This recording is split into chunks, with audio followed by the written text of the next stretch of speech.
On this week's episode, it's more than just a Misfits song. It's often considered to be one of the worst movies of all time, and it's Astro Zombies, and I think you'd be surprised, because I know that I was, to know that it had multiple sequels. And I wanted to check them out to find out, hey, if this is considered to be one of the worst movies of all time, just exactly how bad can it be? This whole thing actually started way back in 1968 with The Astro Zombies by Ted V. Michaels, most known for his film The Corpse Grinders. This starts off with Astro Zombie action right away, and there's a series of mutilation murders that are somehow linked to government experiments.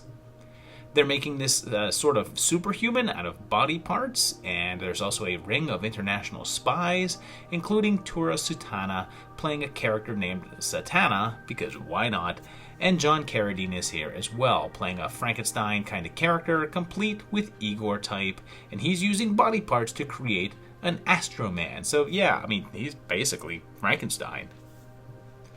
There's this newspaper, and it's really hard to make out, but this looks like it might say 1968, so we're going to go ahead and call that our year. And when the Astro Zombie attacks, I'll point out that you can clearly see the mask crease in the back of the neck, although I'm not entirely sure if it's supposed to be a mask. The film was shot over a short period of 6 days for $37,000, which sounds like nothing, but is the equivalent of about $300,000 today. Apparently, $3,000, almost 10% of the entire budget, went to John Carradine, and I should point out that Leonard Maltin referred to this film as a nominee for the worst picture of all time, and TV Guide called it one of the all-time worst sci-fi pictures, and it's sort of easy to see why. We're at the halfway point of the film, and there's really no semblance of a plot or anything, and look, I know that I know next to nothing about guns. But one thing that I'm pretty sure of is that silencers don't work on revolvers. In a rundown of a suspect's rap sheet, they mention 1967 and then say he disappeared 8 months ago, which seems to confirm 1968. And oh my god, is it excruciating waiting for anything to happen in this one. And in the height of silliness, in a fight with the Astro Zombie, they knock off his power pack, so I guess he has to run around and hold a flashlight to his head in order to maintain energy, like he's solar powered. Turns out there's 2 zombies, and there's a face-off in the lab in which pretty much everyone is killed, including Satana and the zombies. So in 2004, 36 years later, Michaels decided to revisit the film and made a sequel called Mark of the Astro Zombies because, again, why not? The opening tells us that aliens are arriving from an asteroid to attack, and hoo boy, here they are.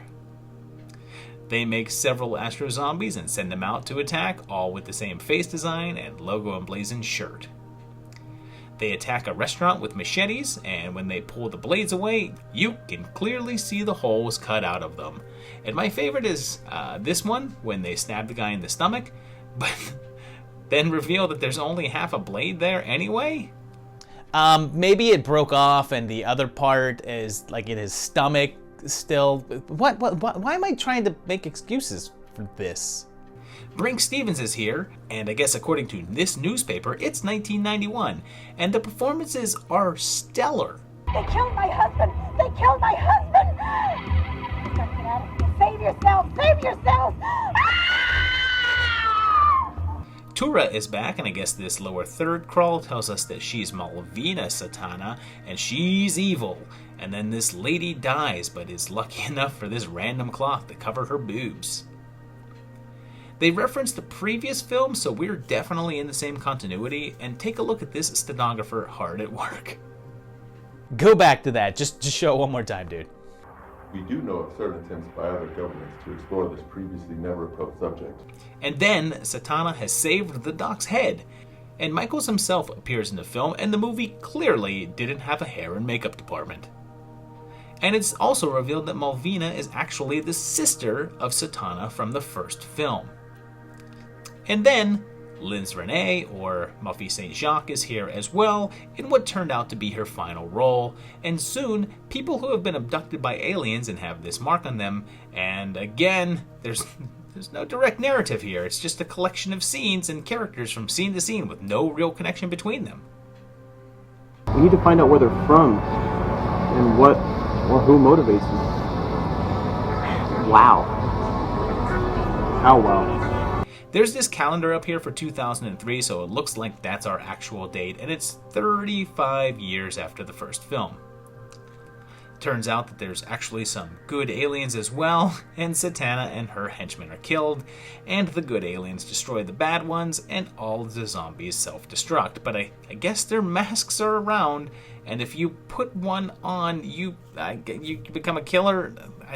I don't. Is that what that's saying? I don't know.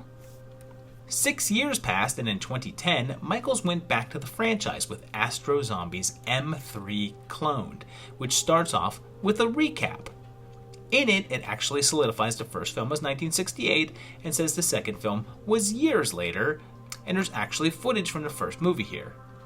It then tells us that 20 years later, reptilian aliens arrived, so I guess it was 1988 then, and shows footage from part 2, so I guess that one was supposed to be in 88, even though there was plenty of technology and elements of the film that were clearly from much later, but whatever, 88 then. It says it's present day, so maybe 2010, and one of the mutants is still around, still charging himself up via flashlight.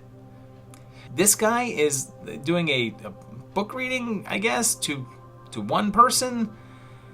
Michael shows up again as a general, and they're trying to mass produce the Astro Zombies to use as soldiers, and the government calls in the Doll Squad, led by Sabrina, played by Francine York, who played the same character back in 1973 in another Michaels film called The Doll Squad, creating his own little cinematic universe here.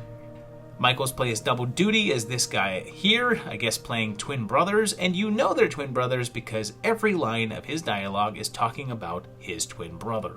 Like he repeatedly says the phrase, "my twin brother." I show you, Ivan, my twin brother.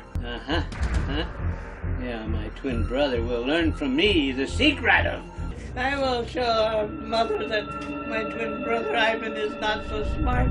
There's a lot of time killing with people talking in rooms and padding out the runtime to a pretty excruciating level. Like with how crazy and random the last one was, this one kinda just spins its wheels. DeMarco's head is back and Malvina Satana is apparently back as a hologram. It kinda just looks like they used old footage of her. Things finally get moving at about the hour and 10-minute mark when they clone a bunch of the AZs, and after what seems like forever, they go on their rampage. The Doll Squad finally comes back into play like an hour after the concept is introduced, and if you were planning on watching this at all, this is pretty much the point that it's worth watching for.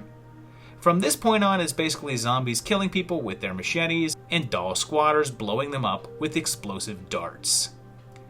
They, I guess, domesticate the remaining clones, and even though this is listed as Toru Satana's final film, she's not really in it. She does a voiceover for a hologram of old footage of herself, but doesn't actually appear. She would pass away 1 year later, in 2011. The fourth entry arrived soon after with 2012's Astro Zombies M4 Invaders from Cyberspace, and suddenly there's a planet of the Astro Zombies, and they've come to Earth through a computer somehow, and now have laser I-beams. Just to point out that in the first movie they were a government experiment. In the second, an alien race created them and brought them to Earth, and now they're a specific alien race from a specific asteroid. They start destroying things all over the world, and AOL desktop? I mean, people were still using AOL in 2012? It jumps from city to city with the zombies attacking and destroying landmarks in glorious stock footage fashion, and in London there's a bus advertising a bad teacher, which came out in 2011, so I guess that's when this one takes place. Michaels' general character is back, and they manage to find a chip inside the creature's brain, and then it's really just a series of scenes, one after another, of the guys just attacking random people all over. There's even less of a through storyline than previously, like there's a whole 10-minute sequence as some police officers we haven't seen before go to a tarot card reader for some help or something, and there's some comic relief stuff, and a whole tarot reading, and then the zombies just show up and kill them all, and that whole thing is just over. They increase the attacks to include coming through cell phones, and then they figure out that they can use mirrors to bounce the aliens' lasers back at them. This works because the alien lasers always hit the mirrors, no matter how small. Although this kid didn't get the memo and is trying to use a skateboard. So much for the youth of 2011. Then the alien's asteroid explodes, and I guess we win. Although they seem to be setting up for another sequel with the alien chip. But Michaels died in 2016 at the age of 87, so if the series is ever continued, it'll have to be in someone's hands to try to create something as equally as insane. Maybe Dustin Ferguson will give it a go. So there you have it. It's 4 movies that were entertaining a bit. You know, they had their moments. The first one doesn't quite live up to that reputation as being one of the worst movies of all time, mainly because it's just a little too slow. The later ones definitely had a little bit more chaotic fun happening in there.